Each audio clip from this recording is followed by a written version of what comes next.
शहर के एक बड़े म्यूज़ियम के बेसमेंट में कई पेंटिंग्स रखी हुई थी। ये वो सारी पेंटिंग्स थी जिन्हें प्रदर्शनी कक्ष में स्थान नहीं मिल पाया था। लंबे समय से बेसमेंट में पड़ी पेंटिंग्स पर मकड़ियों ने अपने रहने के लिए जाला बना रखा था। बेसमेंट के एक कोने में पड़ी एक पेंटिंग पर एक मकड़ी ने बड़ी ही मेहनत से बड़ा सा जाला बुना हुआ था। वह उसका घर था और वो घर उसके लिए दुनिया की सबसे प्यारी चीज़ थी। वह उस घर का विशेष रूप से ख्याल रखा करती थी। एक दिन संग्रहालय की साफ सफाई और रखरखाव के कार्यों को शुरुआत हुई। इस प्रक्रिया में बेसमेंट में रखी कुछ चुनिंदा पेंटिंग्स को म्यूजियम के प्रदर्शनी कक्ष में रखा जाने लगा। यह देखकर संग्रहालय के बेसमेंट में रहने वाली कई मकड़ियों ने अपना जाला छोड़ अन्यत्र चली गई। लेकिन कोने की पेंटिंग में रहने वाली मकड़ी ने अपना जाला नहीं छोड़ा। उसने सोचा कि सभी पेंटिंग को तो प्रदर्शनी कक्ष में नहीं ले जाया जाएगा, हो सकता है इस पेंटिंग को भी न ले जाया जाएगा। कुछ समय बीतने के बाद बेसमेंट से और अधिक पेंटिंग्स उठाने जाने लगी, लेकिन तब भी मकड़ी ने सोचा कि ये मेरे रहने की सबसे अच्छी जगह है। इससे बेहतर जगह मुझे और कहाँ मिल पाएंगी।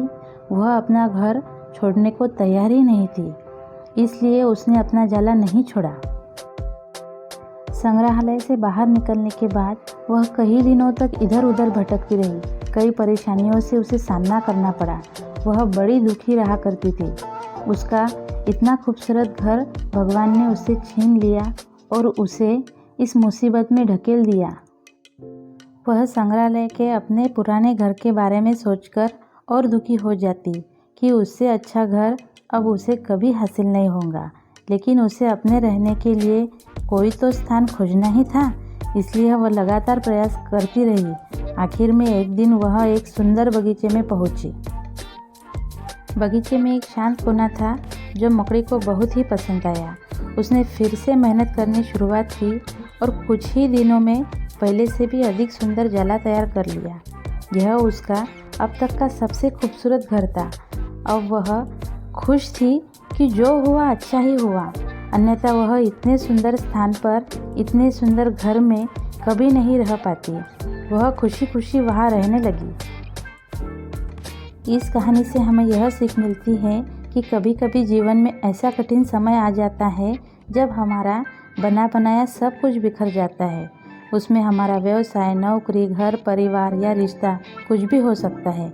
ऐसी परिस्थिति में हम अपनी किस्मत को कोसने लगते हैं या फिर भगवान से शिकायतें करने लग जाते हैं। लेकिन वास्तव में कठिन परिस्थिति हमारे हौसलों की परीक्षा लेती है। यदि हम अपना हौसला मजबूत रखते हैं और कठिनाइयों से जूझते हुए जीवन में आगे बढ़ते हैं तो परिस्थितियां बदलने में समय नहीं लगती। हमारा हौसला, हमारी लगन, हमारी मेहनत हमें कामयाबी की ओर ले जाती है। यकीन मानिए, हौसला है तो बार बार बिखरने के बाद भी आसमान की बुलंदियों को छुआ जा सकता है। अगर आपको मेरी ये कहानी अच्छी लगे तो प्लीज़ लाइक, शेयर, सब्सक्राइब कर देना। Thank you.